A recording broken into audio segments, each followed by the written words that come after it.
தேனிழந்தூர் அர்-ரஹீமிய்யா Arabic கல்லூரி. உங்கள் ஆண் பிள்ளைகள் 7 ஆண்டுகளில் ஆலிம் பட்டத்துடன் பிகாம், பிபிஏ, பிஏ டிகிரிகளும் பெற்று சிறந்த ஆலிமாக வெளிவர இன்றே தொடர்பு கொள்ளுங்கள். அல்ஹம்துலில்லாஹில் முவஃபிகில் முஈன் வஸ்ஸலாத்து வஸ்ஸலாமு அலா சய்யிதினா முஹம்மதின் ஸாதிகில் அமீன் வ அலா ஆலிஹி வ ஸஹ்பிஹி அஜ்மஈன் வ மன் தபிஅஹும் பி இஹ்சானின் இலா யௌமிddin. அம்மா பஅத். فقد قال الله تعالى في محكم تنزيله وفرقانه المجيد: فأعوذ بالله من الشيطان الرجيم. بسم الله الرحمن الرحيم.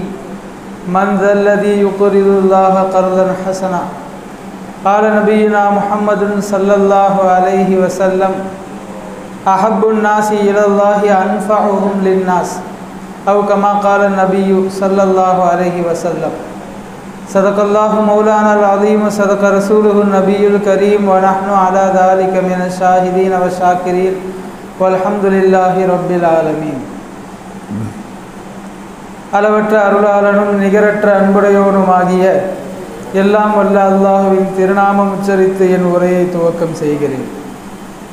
உலகில் உண்டாகும் சர்வ புகழும் அல்லாஹ் ஒருவனையே சேரட்டுமாக.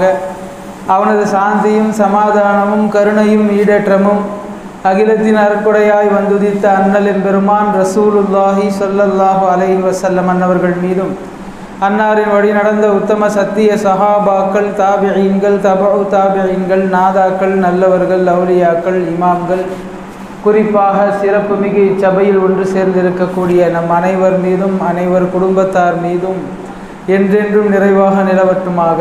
ஆமீன். அன்பிற்குரிய சகோதரர்களே, ஜமாத்தார்களே, அல்லாஹுவின் பேருபகாரம் அவனது இல்லத்தில் அமர்ந்து அவனது உத்தரவுகளை, ரசூலுல்லாஹி ஸல்லல்லாஹு அலைஹி வஸல்லம் அவர்களின் வாழ்க்கை வழிமுறைகளை, சஹாபாக்களின் அழகிய செயற்பாடுகளை பேசவும் கேட்கவும் வாய்ப்பளித்திருக்கிறான்.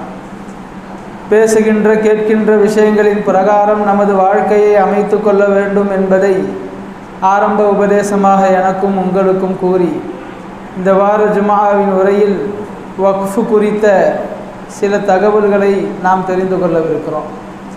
அன்பிற்குரியவர்களே, நேற்றைக்கு முன்தினம் வக்ஃபு திருத்த சட்ட மசோதா தாக்கல் செய்யப்பட்டு அதில் வெற்றியும் கண்டிருக்கிறார்கள். இன்றைக்கு மத்தியில் ஆட்சியில் இருக்கக்கூடிய அரசியல்வாதிகள்.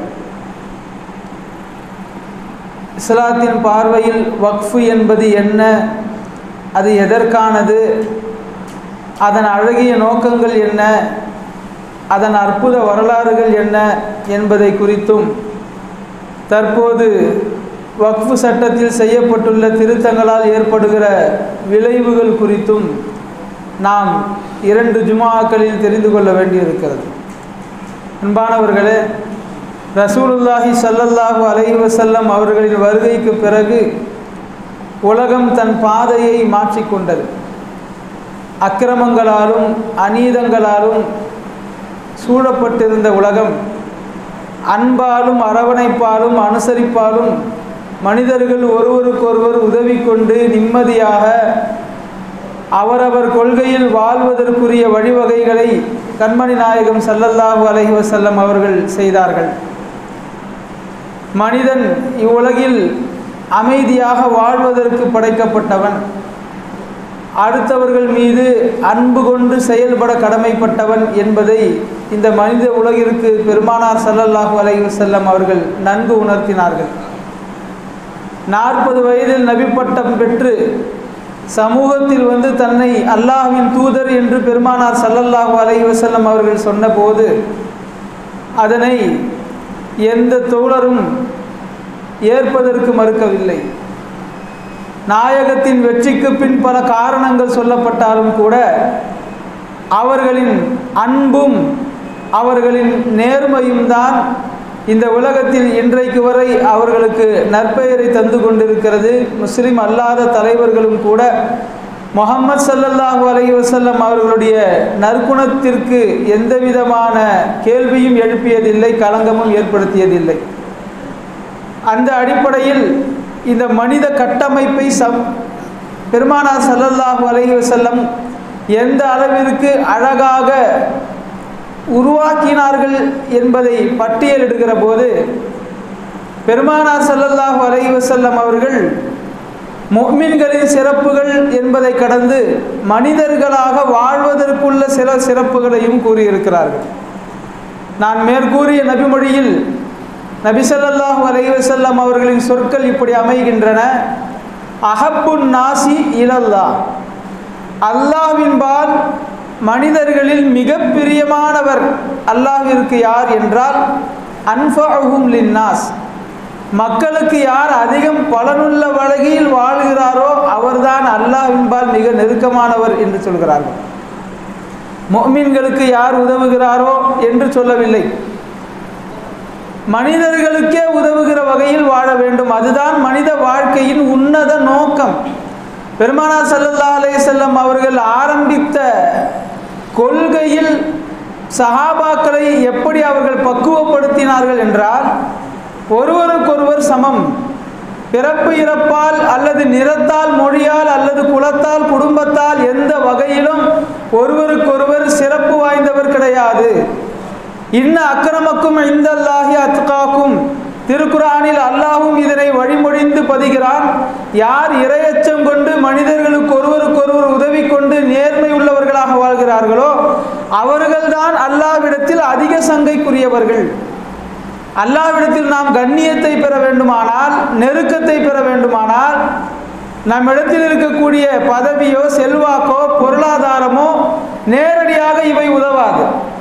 இவற்றை அதிகமாக மக்களுக்கு அளித்து பயன்படுகிற வகையில் நாம் வாழுகிற போதுதான் அல்லாஹ்வின் நெருக்கம் நமக்கு அதிகம் ஏற்படுகிறது, அல்லாஹ்விடத்தில் நமக்கு கண்ணியம் அதிகம் கிடைக்கும்.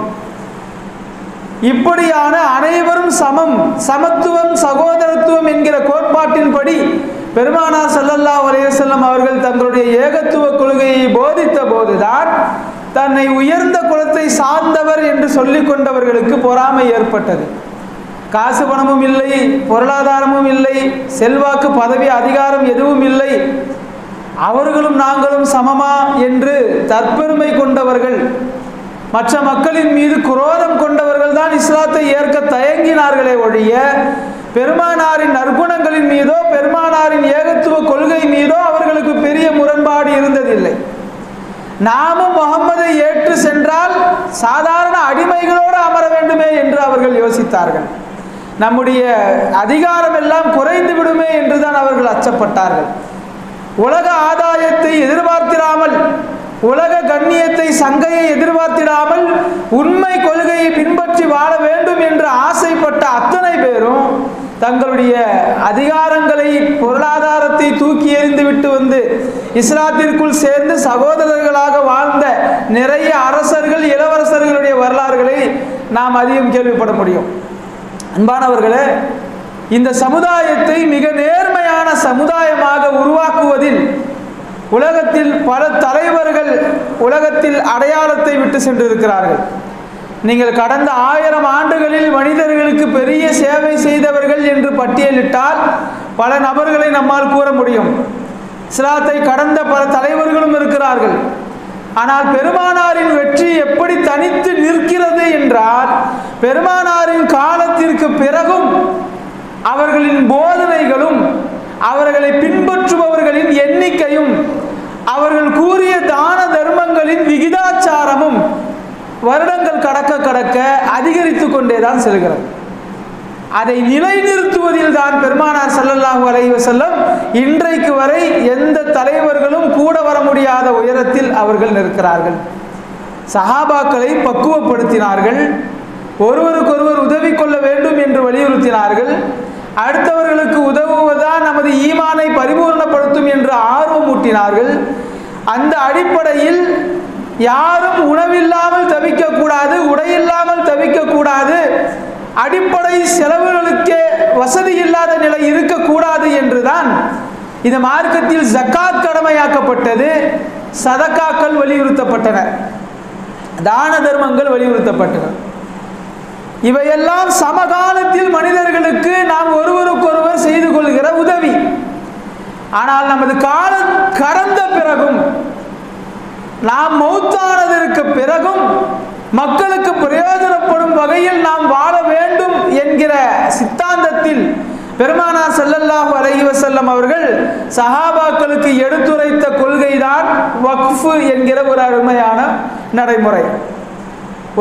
ஒரு நபிமுடியில் நபி ஸல்லல்லாஹு அலைஹி வஸல்லம் இப்படி கூறுகிறார்கள், ஆதமின் மகன் மௌத்தாகிவிட்டால் அவனை கபர் குழியில் வைத்ததற்கு பிறகு மறுமைக்கான வாழ்க்கை அவனுக்கு தொடங்கி விடுகிறது. அவன் பூமியில் இருந்து எந்த விதமான சம்பந்தமும் கொண்டிருக்க மாட்டான். பூமியில் அவனுக்கு இருந்த அனைத்து தொடர்புகளும் துண்டிக்கப்பட்டு விடுகின்றன. ஆனால் 3 காரியங்களோடு மட்டும் அவன் கபர் குழியில் இருந்தாலும் தொடர்பில் இருக்கிறான். ஒரு மனிதன் ஒரு மௌத்தாகி விட்டால் அதற்கு பிறகு அவன் தொழுக முடியாது, சதக்காக்கள் செய்ய முடியாது, நன்மையான காரியங்கள் செய்ய முடியாது. அதுவரை மறுமைக்காக அவன் என்னத்தை சேமித்து வைத்தானோ அதைத்தான் கபர் குழியில் அவன் பெற்றுக்கொள்ள முடியும். கணக்கு முடிந்து விடுகிறது. ஆனால் 3 காரியங்களில் இருந்து மட்டும் அவனுக்கு நன்மை தொடர்படியாக வந்து கொண்டே இருக்கும். ஒன்று, அவன் வாழுகிற காலத்தில் அடுத்தவர்களுக்கு கற்றுக் கொடுத்த பிரயோஜனமான கல்வி. 2, அவனுக்காக துஆ செய்கிற சாலிஹான குழந்தை. 3, வாழுகிற போதே அவர் செய்து சென்ற நிலையான சதக்கா, சதக்கத்துன் ஜாரியத்துன், தொடர்படியான நன்மைகளை தரக்கூடிய சதக்கா என்று சொல்வார்கள். இதுதான் நாம் இன்றைக்கு தெரிந்து கொள்ள வேண்டிய தலைப்பின் கீழ் உள்ள முக்கிய தகவல். ஜக்காத்தை பற்றி நாம் அறிந்திருக்கிறோம். சதக்கா என்பது மார்க்கத்தில் 2 வகையாக நமக்கு சொல்லித்தரப்பட்டிருக்கிறது. ஒன்று, நாம் இப்பொழுது தர்மம் செய்கிறோம், அதற்கான பலனை உடனடியாக பெற்றுக்கொண்டவர் அடைகிறார், அதன் மூலம் அல்லாஹ் நமக்கு நன்மைகளை வழங்குகிறார். சாப்பிடுவதற்கே வழி இல்லை என்று இப்பொழுது ஒருத்தர் சொல்கிறார். நாம் அவருக்கு உணவுக்காக ஒரு 100 ரூபாய் தருகிறோம், அவர் சாப்பிடுகிறார், அதன் மூலம் உடல் தெம்பு பெறுகிறார். அதன் மூலம் அவர் நல்ல காரியங்கள் செய்தாலும் செய்யாவிட்டாலும் அவரின் பசியை போக்கியதற்கான நன்மை நமக்கு உடனடியாக கிடைத்துவிடும். இது சாதாரணமான தர்மம். இது எல்லா மதங்களிலேயுமே கொள்கைகளிலேயுமே வலியுறுத்தப்பட்ட ஒன்று, எல்லோருமே செய்யக்கூடிய ஒன்று. ஹிந்துவாக இருக்கலாம், கிறிஸ்டியனாக இருக்கலாம், அல்லது கொள்கையிலே இல்லாத நாத்திகர்களாக கூட இருக்கலாம். பசி என்று ஒரு மனிதன் கேட்கிற போது உதவுவது என்பது மனித இயல்பான குணங்களில் ஒன்று. இஸ்லாம் இந்த சதக்காக்களை கடந்து சதக்கத்துன் ஜாரியத்துன் என்று சொல்லப்படுகிற தொடர்படியான நன்மைகளை தரக்கூடிய சதக்காக்களை செய்யவும் வலியுறுத்துகிறது. நாயகம் ஸல்லல்லாஹு அலைஹி வஸல்லம் இந்த சமூகத்தை சரியான பாதையில் கட்டமைத்து விட்ட பிறகு எதிர்காலத்தில் வருகிற சந்ததிகளுக்கும் வறுமை இல்லாமல் இருக்கும் வண்ணம் உலகில் இருக்கிற சொத்துகள் பிரயோஜனமான வகையில் எல்லோருக்கும் பயன்படும் வண்ணம் சஹாபாக்களுக்கு அறிமுகப்படுத்தியதுதான் நீங்கள் வக்ஃப் செய்யுங்கள் என்று சொல்ல ஆரம்பித்தது. பள்ளிவாசலுக்காக வேண்டி இடத்தை தானமாக கொடுக்குதல், மதரசாக்கள் தர்காக்களுக்காக வேண்டி இடத்தை தானமாக கொடுக்குதல், அல்லது ஏழைகளின் பயன்பாட்டிற்காக வேண்டி தானமாக கொடுக்குதல் என்று வக்ஃபில் பல வகைகள் உள்ளன. நபி ஸல்லல்லாஹு அலைஹி வஸல்லம் அவர்கள் வக்ஃபை குறித்து சஹாபாக்களிடத்தில் பேசிய போது அவர்கள் உள்ளத்தில் ஏற்பட்ட தாக்கம் எந்த அளவிற்கு இருந்தது என்பதற்கு 2 பெரும் சம்பவங்களை நாம் தெரிந்து கொள்ளலாம். மக்கள் தண்ணீர் கஷ்டத்தில் இருந்தார்கள். அப்போது பெருமானார் ஸல்லல்லாஹு அலைஹி வஸல்லம் அவர்கள் மக்களின் தண்ணீர் பஞ்சை தீர்ப்பதற்காக வேண்டி சஹாபாக்களிடத்தில் வக்ஃபை குறித்து ஆர்வப்படுத்தி பேசினார்கள். அப்போது சையதுனா உஸ்மான் ரலியல்லாஹு அன்ஹு அவர்கள் நாயகம் ஸல்லல்லாஹு அலைஹி வஸல்லம் அவர்களின் 3 கலீஃபாக்களில் 3ஆம் அவர். உடனே அவருக்கு ஒரு யோசனை தோன்றியது. மக்கள் அனைவரும் தண்ணீரை இலவசமாக தேவைக்கேற்ப அவர்கள் பிடித்து உபயோகிப்பதற்கு நாம் என்ன செய்ய முடியும் என்று யோசித்தார்கள். பெரும் செல்வந்தராக இருந்த அவர்கள் பிஹ்ரே ரூமா என்கிற ஒரு பிரபலமான கிணறு இருந்தது. அது ஒரு யூதனின் சொத்தில் உள்ளது. அந்த பிஹ்ரே ரூமாவில் ஊர் மக்கள் எல்லோரும் தண்ணீர் எடுத்தாலும் தீராது, வற்றாத கிணறாக அது இருந்தது. அதை யூதனிடம் இருந்து வாங்கி மக்களின் பயன்பாட்டிற்கு அளித்துவிட வேண்டும் என்று சென்று யூதனிடத்தில் பேச்சுவார்த்தை நடத்தினார்கள். அவன் தர மறுத்தான். அதை வைத்துக் கொண்டுதான் மக்களுக்கு தண்ணீர் தராமல் மக்களுக்கு காசுக்கு தண்ணீரை விற்று கொண்டிருந்தான். தங்க முட்டை போடுகிற வாத்தை எப்படி ஒரே அடியாக அறுத்துவிட முடியும் என்கிற வியாபார யுக்தியில் அவன் அந்த கிணறை ஒரே விலைக்கு தருவதற்கு மறுத்தான்.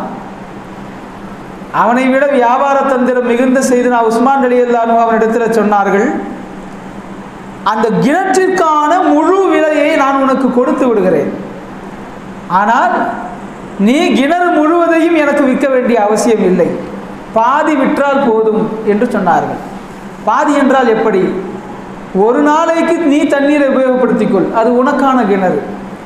ஒரு நாளைக்கு நானும் என் சார்ந்த ஆட்களும் தேவைப்படுகிறவர் எடுத்துக்கொள்வோம்.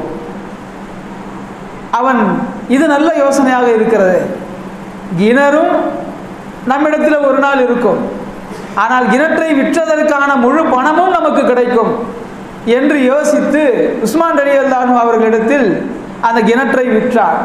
முழு பணத்தையும் பெற்றுக்கொண்டான். ஆனால் ஒரு நாளைக்கு அவன் தண்ணீர் எடுத்துக்கொள்வான், இன்னொரு நாளைக்கு மக்கள் தண்ணீர் எடுத்துக்கொள்ள வேண்டும். அவன் என்ன யோசிச்சான்? ஒரு நாள் தானே மக்கள் எடுப்பாங்க, இன்னொரு நாள் மக்கள் எடுக்க வருகிற போது நம்ம காசுக்கு விற்றுக்கலாம், நமக்கு அதுவும் கிடச்சிரும் இதுவும் கிடச்சிரும்னு யோசித்தான். ஆனால் உஸ்மான் ரலியல்லாஹு அன்ஹு அந்த கிணற்றை வாங்கி மக்களிடத்தில் செய்த அறிவிப்பு என்னவென்றால், ஒரு நாள் அவர் எடுத்துக்கொள்வார், அடுத்த நாளில் நமக்கு தேவைப்படுகிறவர்கள் எவ்வளவு வேண்டுமானாலும் எடுத்துக்கொள்ளலாம், தடை இல்லை என்று அவர்கள் அறிவித்தார்கள். மக்கள் எல்லாம் காசுக்கு விற்கிற நாளில் தண்ணீர் பக்கமே போகவில்லை.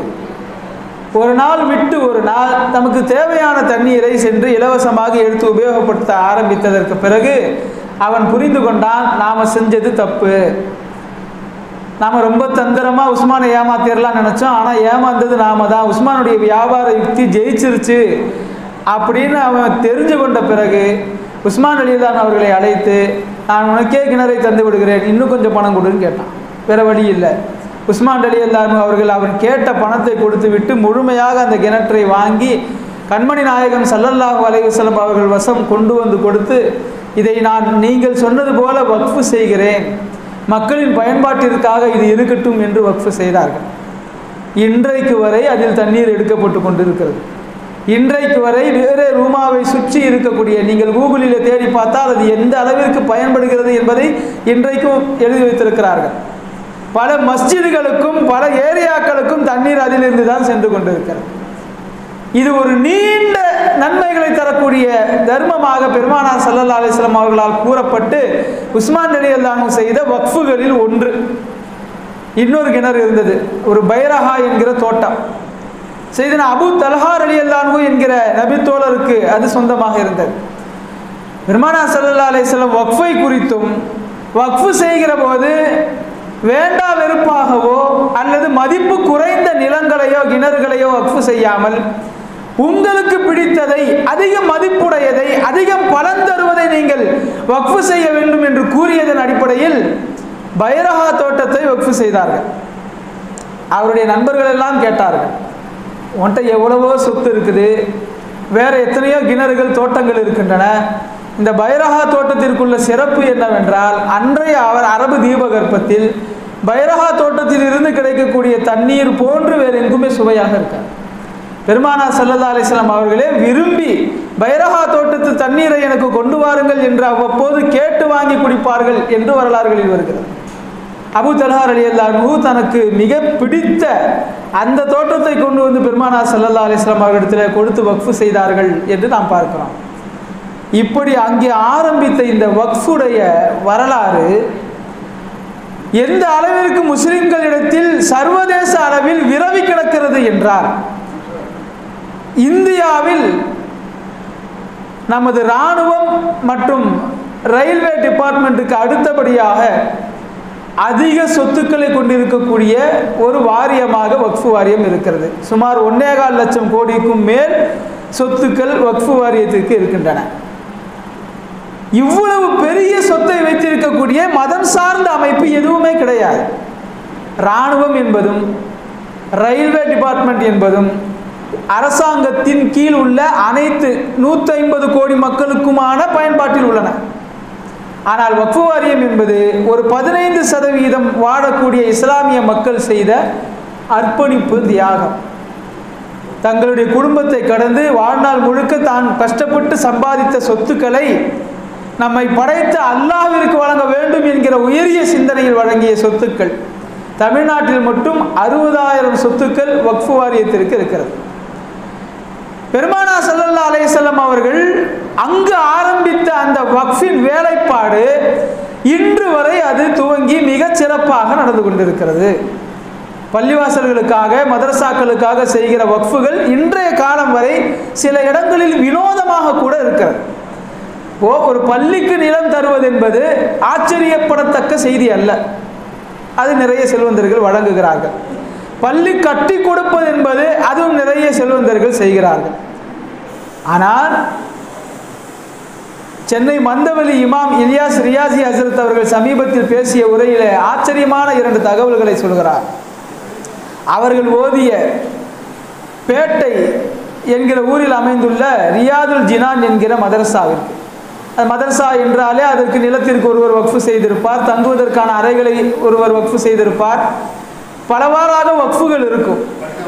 அந்த காலத்தில் வாழ்ந்த மக்கள் இந்த மதரசாவில் வந்து ஓதுகிற மாணவர்களின் உணவு தேவைக்காக வேண்டிய பெரும் இடத்தை வக்ஃபு செய்து அதில் வருகிற வருமானத்தை மாணவர்களின் உணவு தேவைக்காக மட்டும் என்று வக்ஃபு செய்திருக்கிறார். இது கூட பெரிய ஆச்சரியம் இல்லை.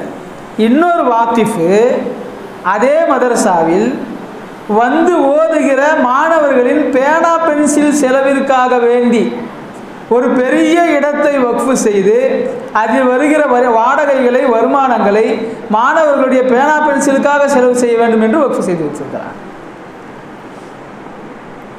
எதற்காக வேண்டி? உணவுக்காகவும் எழுதுகோள்களுக்காகவும் இவர்கள் இவ்வளவு தூரம் கவலைப்பட்டு சிந்தித்து யோசித்து வக்ஃபு செய்தார்கள் என்ற காரணத்தை கூறுகிற போது,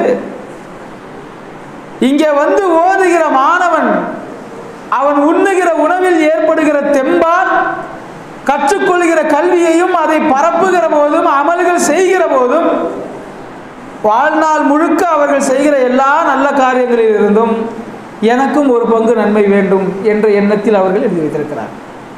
அதே போல எழுதுகோள்களுக்காக சொத்தை எழுதி வைத்தவர் இங்கே வந்து படிக்கிற மாணவர்கள் எழுதுகிற எல்லாம் ஆயத்துகளாக இருக்கும், நபிமொழிகளாக இருக்கும், பெரியவர்களின் வரலாறுகளாக இருக்கும், நல்ல காரியங்களாக இருக்கும். அவர்கள் 7 ஆண்டு காலம் இங்கே ஓதுகின்ற வரை உபயோகப்படுத்துகிற பேனாக்களில் இருந்து வெளியாகிற எழுத்துக்கள் ஒவ்வொன்றும் இந்த சமுதாயத்தை மாற்றத்தக்கவை. எனவே அப்படிப்பட்ட புரட்சியை ஏற்படுத்த போகிற அவர்களின் எழுத்துக்கள் எனது பணங்களில் இருந்து வாங்கப்பட்ட பேனாக்களாக இருக்க வேண்டும் என்று அவர்கள் எழுதி வைத்திருக்கிறார். இந்த வக்ஃபு விஷயத்தில் நமது முன்னோர்கள் எவ்வளவு தூரம் சிந்தித்து செயல்பட்டு இருக்கிறார்கள். இந்த வக்ஃபுகளுக்கு பின்னால் எந்த அளவிற்கு தியாகங்களும் அர்ப்பணிப்புகளும் இருக்கின்றன. அப்படிப்பட்ட வக்ஃபு சொத்துக்களுக்கு தான் இப்பொழுது ஆபத்து வந்திருக்கிறது. நான் விரிவாக இதற்கு முன் ஒரு ஜும்மா பேசியிருக்கிறேன். அடுத்த வாரம் இன்ஷா அல்லாஹ் இந்த ஜும்மா இந்த வக்ஃபு சட்டத்தினால் ஏற்படுத்தப்பட்டிருக்கக்கூடிய மாற்றங்களும் அதனால் ஏற்பட போகிற விளைவுகளையும் குறித்து விரிவாக நாம் பேசலாம். வக்ஃபின் அருமையை நாம் விரிவாக தெரிந்து கொள்ள வேண்டும் என்ற அடிப்படையில் நான் அதை மட்டும் இந்த வாரம் பேசுகிறேன். அன்பானவர்களே, சமீப காலமாக வக்ஃபுகள் குறைந்திருக்கின்றன.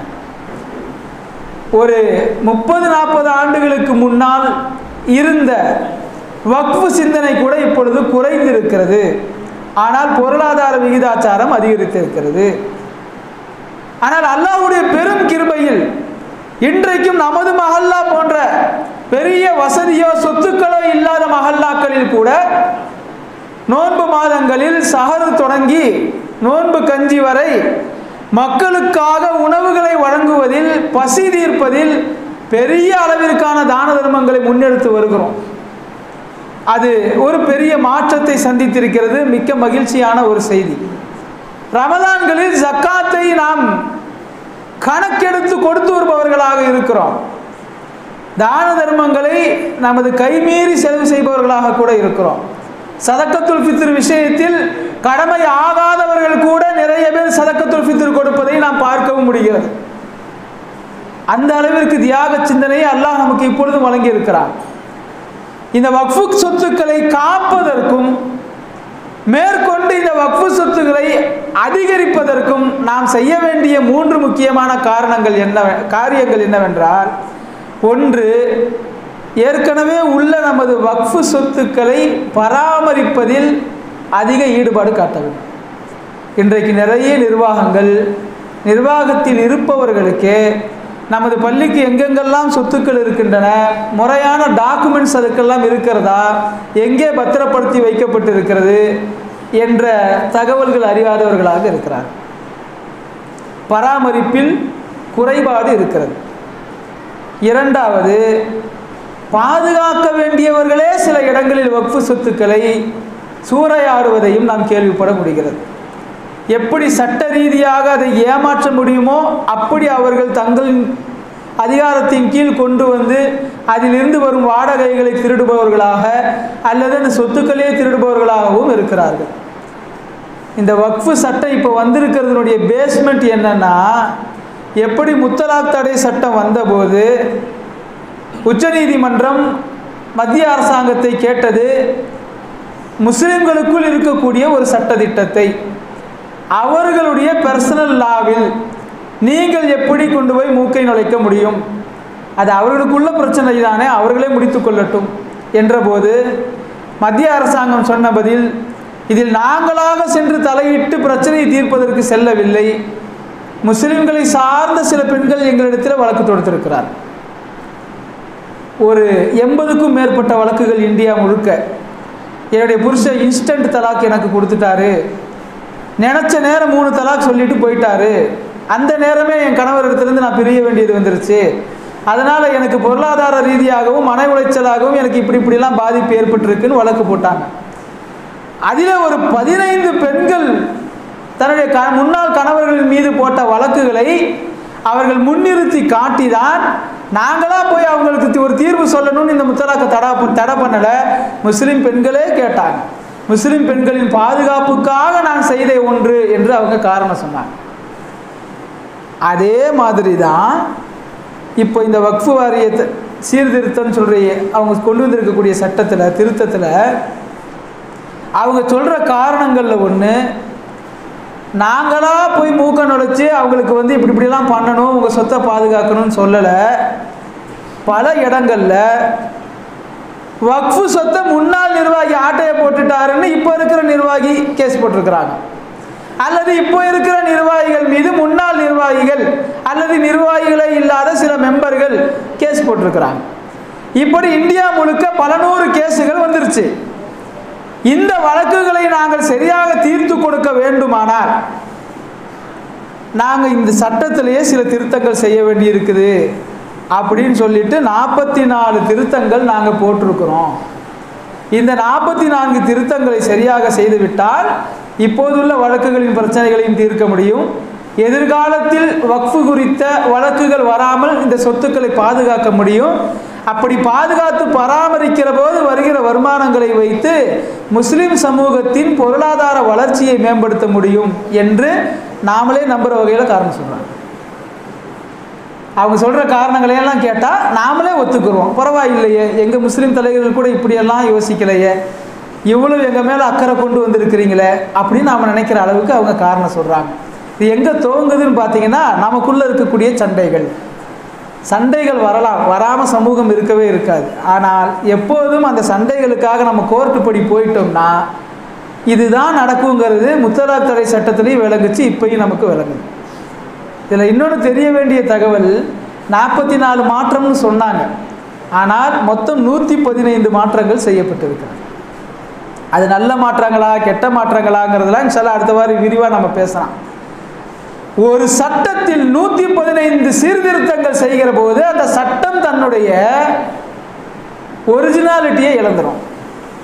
ஒரு சட்டத்தில் பல உட்பிரிவுகள் இருக்கலாம், ஒரு சில மாற்றங்கள் சீர்திருத்தங்கள் காலத்திற்கேற்ப செய்யலாம். ஆனால் ஒரே சட்டத்திற்குள்ள 115 மாற்றங்களை செய்கிற போது அது தன்னுடைய உண்மைத்தன்மையை இழந்து வேற ஒன்றா மாறி போயிடும் இல்லையா? ஒரு பையன் இருக்கிறான், அந்த பையனுக்கு பெண்கள் அணிகிற ஒரு ஆடையை போட்டு விடுறீங்க, ஆடை மட்டும் பெண்ணுடைய ஆடை, ஆனால் முகத்தை பார்த்தா தாடி இருக்குது, மீசை இருக்குது, நம்ம பையன் சொல்லிடலாம், பையன் தான் பொம்பளை பிள்ளை ட்ரெஸ்ஸு போட்டுருக்குறான். இது ஒரு மாற்றம் செஞ்சனால ட்ரெஸ்ஸையும் மாற்றி விட்டு, மீசையும் வளைச்சி விட்டு, தாடியையும் வளைச்சி விட்டு, முடியையும் வளர்த்தி விட்டு, கையில் வளையல்களையும் போட்டு விட்டு, கழுத்தில் செயிலையும் போட்டு விட்டா இப்போ அது பையன் சொல்கிறதா என்னான்னு சொல்கிறது? இங்கே அதுதான் நடக்குது. வக்ஃபு சட்டங்கிறது ஏற்கனவே இருக்கிறது தான், ஆனால் நாங்கள் 115 மாற்றம் பண்ணியிருக்கிறோம். அப்படின்னா முழுமையாக அந்த சட்டம் தன்னுடைய உண்மைத்தன்மையை இழந்து நிற்பதை தான் நாம் சொல்லவில்லை, இஸ்லாம் அல்லாத பல சட்ட வல்லுநர்கள் இதை கவலை தெரிவிக்கிறார். இந்த இந்திய வரலாற்றில் எந்த ஒரு சட்ட தீர்த்தமும் 115 சட்ட தீர்த்தங்கள் செய்யப்பட்டதே கிடையாது. சின்ன சின்ன மாற்றங்கள் அவ்வப்போது நடக்கும். எனவே நல்லதுக்காகவே என்றாலும் இத்தனை மாற்றங்களை ஏற்க முடியாது என்று நம்மை சார்ந்தவர்கள் சொல்லுகிறார்கள். இப்போ நாம் என்ன செய்யணும்? இருக்கிற சொத்துக்களை முறையாக பராமரிக்கணும். இது நாள் வரை எப்படி கடந்ததோ அதுபோல இல்லாமல், என்னை கேட்டால் இதுவெல்லாம் மஸ்ஜிது, மதரசாக்கள், தர்காக்களுடைய நிர்வாகிகளுக்கு அடிக்கப்பட்டிருக்கக்கூடிய எச்சரிக்கை மணி போன்று தெரிகிறது. இஷ்டத்துக்கு நாம் இருக்கலாம், சொத்து பத்துகள் ஆட்டையை போடலாம், வாடகையை வாங்கலாம் நினச்சிக்கிட்டு இருக்கிற முத்தவல்லிகளுக்கு அல்லாஹ் இவர்கள் மூலமாக ஒரு எச்சரிக்கை மணி கொடுத்துருக்கிறான். ஒழுக்கமாக நடக்கலைன்னா உனக்கும் இருக்காது, சமூகத்தில் இருக்காது, மொத்தமாக அள்ளிட்டு போயிடும். நாம் இருக்கிற சொத்துக்களை முறையாக பராமரிக்கணும். இரண்டாவது, வருங்காலங்களில் வக்ஃபு குறித்த சிந்தனைகளை அதிகரிக்கணும். இப்போ நம்ம வசதி இல்லாமல் இருக்கலாம். நான் ஏற்கனவே ஒரு ஜுமாவில் சொல்லியிருக்கிறேன், நாம் இப்பொழுது நிய்யத் வைக்க வேண்டும். அல்லாஹ்வே, எனக்கு நிறைய பொருளாதாரத்தை கொடு, வருமானத்தை கொடு, நான் ஹலாலான முறையில் நிறைய சம்பாதித்து என்னுடைய பிள்ளைகளுக்கும் சேர்த்து இந்த சமுதாயத்திற்காக வேண்டி வக்ஃபு செய்யக்கூடிய அளவிற்கு சொத்துக்களை சம்பாதிக்கும் ஆற்றலை, திறனை எனக்கு கொடு. நிச்சயம் இன்ஷா அல்லாஹ் மௌத்தாகுவதற்குள் இந்த சமூகத்திற்காக வேண்டி நான் ஒரு சொத்தை வக்ஃபு செய்ய வேண்டும் என்று நிய்யத்து வைக்க வேண்டும். அல்லாஹ் பொருளாதாரத்தை கொடுப்பான். நாமும் மௌத்தாகுவதற்கு முன்னால் ஒரு வாக்கிஃபாக மௌத்தாக வேண்டும் என்று நிய்யத் செய்ய வேண்டும். இரண்டாவது. மூன்றாவது, நம்முடைய ஜமாத் சார்ந்த காரியங்களில் 100% நாம் தோள் கொடுக்க வேண்டும். பள்ளிவாசல் சார்ந்த காரியங்கள் என்றால் பள்ளிவாசலுக்கு நாம் தொலை வர்றதில் தொடங்குது. பள்ளிவாசலுக்கு ஏதாவது குறை இருக்கிறதா, செலவு இருக்கிறதா, நம்ம ஜமாத்தை சார்ந்தவர்களில் ஏழைகள் இருக்கிறார்களா, குமர்கள் இருக்கிறார்களா, விதவைகள் இருக்கிறார்களா, மருத்துவ உபகரணங்கள் வாங்குவதற்கு கூட வசதி இல்லாத முதியவர்கள் இருக்கிறார்களா என்பதையெல்லாம் நாம் கண்டறிந்து ஜமாத்தை வலுப்படுத்துவதற்கான காரியங்களிலே ஈடுபட வேண்டும். இவையெல்லாம் செய்தால் இன்ஷா அல்லாஹ் அல்லாஹ் நல்லதொரு மாற்றத்தை நிச்சயம் தந்தே தீர்வான். வரும் வாரத்தில் இந்த வக்ஃபு சட்டத்தினால் ஏற்பட்டிருக்கக்கூடிய விபரீதங்களை குறித்து விரிவாக பேசுவோம். எல்லோரும் அவசியம் அதை கேட்க வேண்டும் என்று நான் உங்களிடத்தில் இப்பொழுது கேட்டுக்கொள்கிறேன். எல்லாம் வல்ல அல்லாஹ் நம்முடைய வாக்குஃபீன்களுடைய அர்ப்பணிப்பு சிந்தனையை ஏற்றுக்கொள்வானாக. வாழும் காலத்திலேயே நாமும் வாக்குஃபீன்களாக மாறக்கூடிய வசதி வாய்ப்பை, பொருளாதாரத்தை தந்து அருள் புரிவானாக. ஆமீன். வாஹிர் தஅவானா அல்ஹம்துலில்லாஹி ரப்பில் ஆலமீன்.